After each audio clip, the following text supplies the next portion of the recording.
Namaskar. Hello and welcome to P Guru's channel. I'm your host Sri Iyer. Today I have with me Rajesh Govindarajulu. You've already heard him on one episode. Now this is the second episode in Pages in History, and we are going to be taking a look at what the Marathas contributed. Many of us may not know this, but they actually controlled most of India for about 150 years, from the time Shivaji ascended the throne to probably when the British decisively defeated them in 1800s. There was a 150-year period where they actually not only controlled India, but they also made Hinduism much more inclusive. They got everybody under the same umbrella, and there were some great important dates that were established as part of this. So we're going to be talking about a few heroes today, but the idea here is those three important dates that came out. And it is our hope that the Indian government realizes, or I should say the Bharatiya government realizes, the importance of these three dates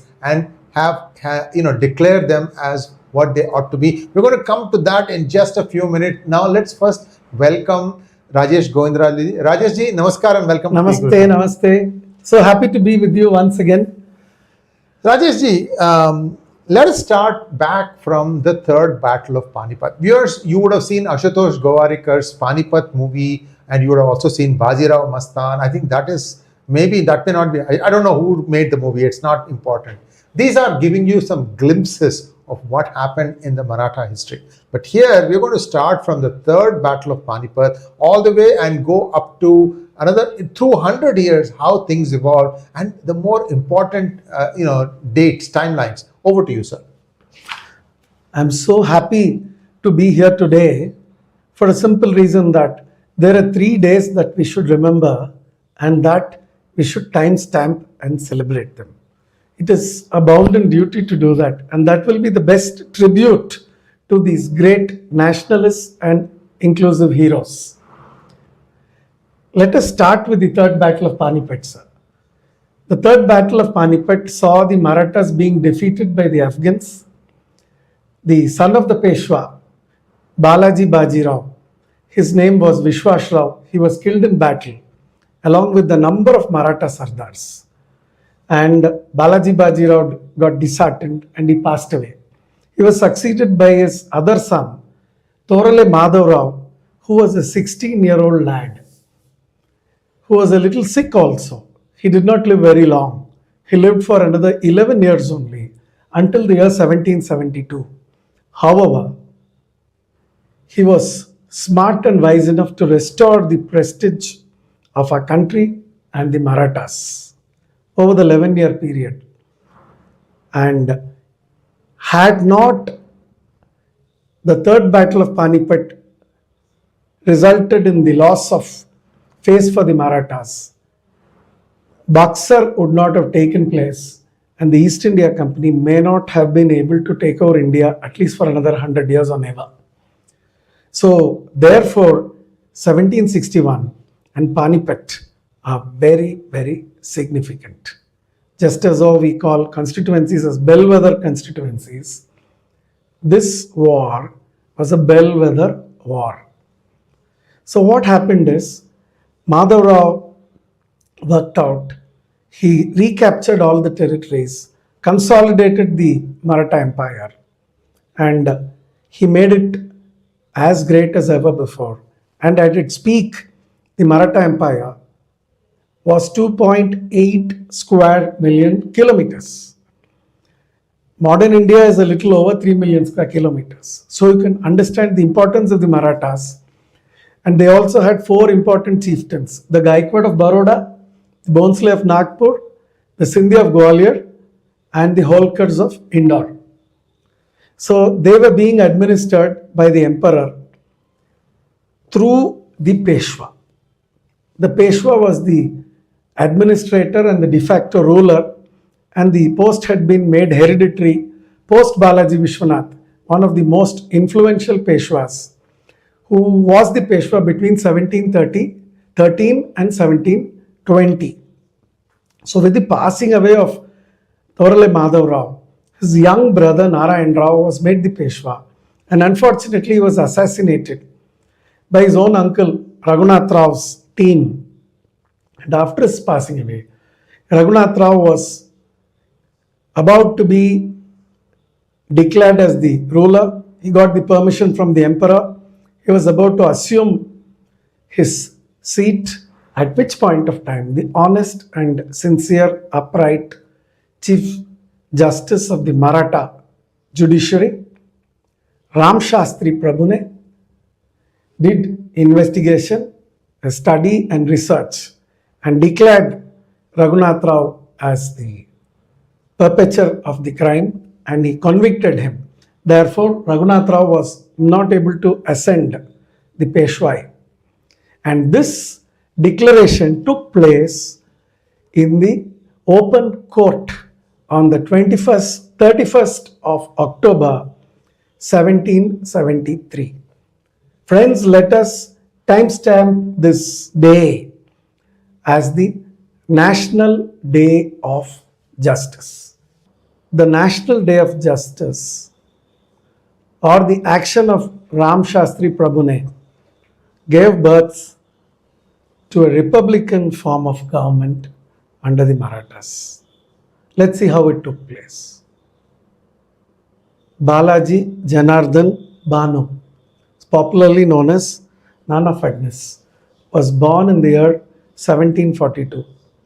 He took part in Panipat. He came back disheartened. Torale Madhav Rao, the young Peshwa, took him into the administration and he kept working. And all these things took place over the next 10-12 years. And he felt that it was time to create a representative form of government of that scale, or of a scale unheard of in India, for the first time. So, along with 11 others, he created a Karbhari Sarkar. So, this government came into being on the 30th of January 1774.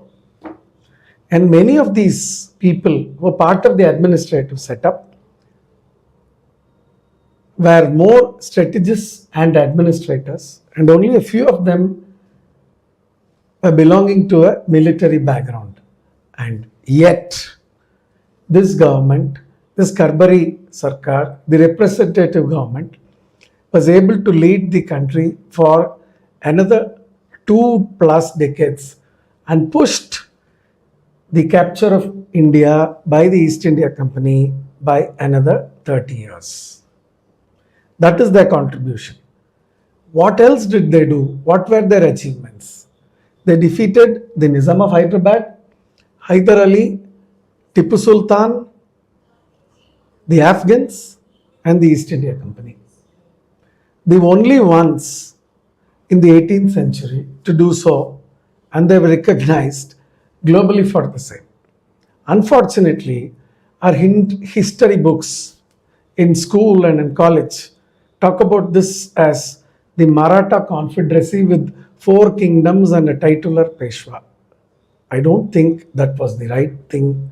We should talk about it as the Maratha Empire, because rightfully, as you said, sir, the East India Company took over India from the Marathas, and the dream of Shivaji was fructified by Baji Rao, by Madhav Rao, and taken to greater heights by Nana Fadnavis and the great warrior general, unrecognized warrior general of India, Maji Sindhya of Gwalior.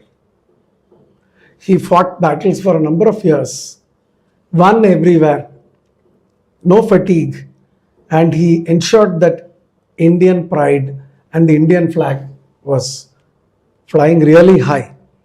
And it would be our fault if we do not celebrate the 30th of January each year as the first Republic Day in India. Our Republic Day on record is the 26th of January 1950. But we have had a republican representative form of government almost 2 centuries prior to that. And I feel, and many of us feel, that we should not miss it out. Let us celebrate this Republic Day as ever, but let us recognize the 12 heroes and Madhav Sindhya who formed the Karbhari Sarkar by celebrating 30th of January as the first Republic Day.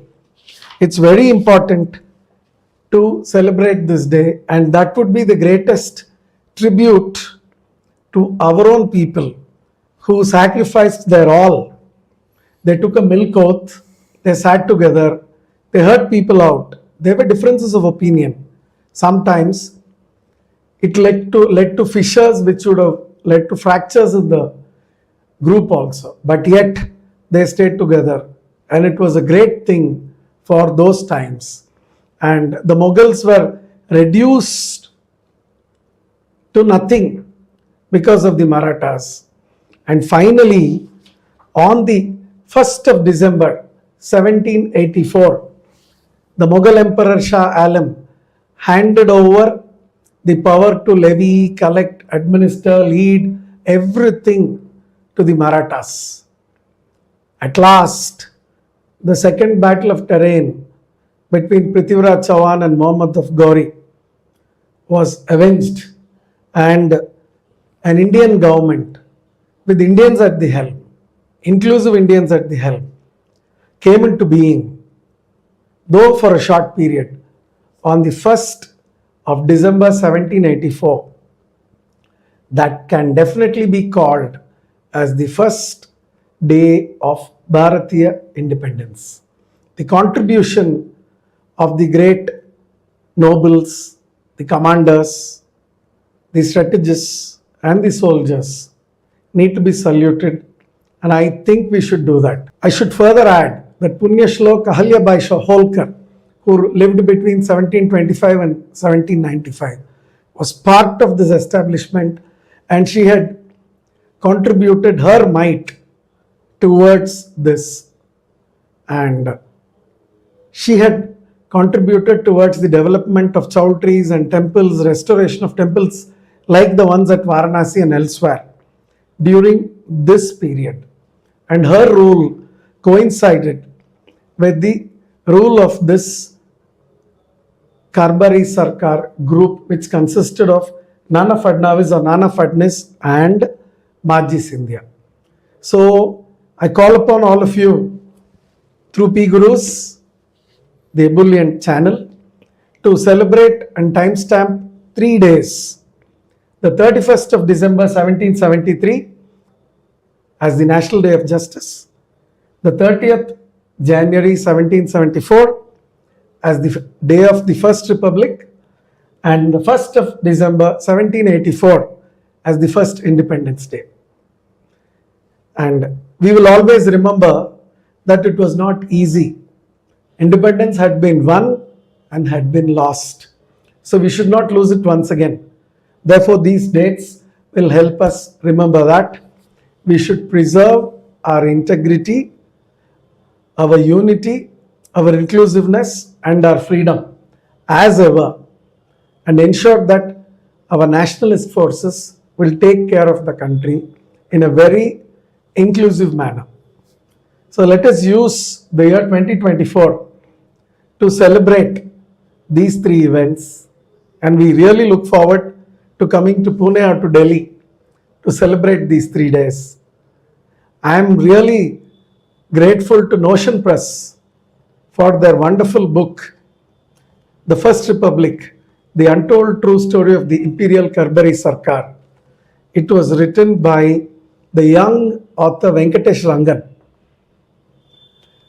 The book is unputdownable, fabulous. After going through this book, a few of us had a small discussion, and we felt that we should take this as the extract from this book and bring it out to the people of India. Let us make a beginning, friends, this year and now. Vande Mataram.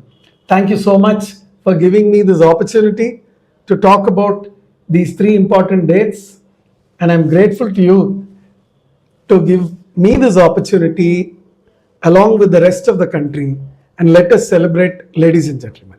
Thank you. Thank you so much, viewers. Please like, share, and subscribe to our channel. Don't forget to click on the bell button for notifications. Namaskar.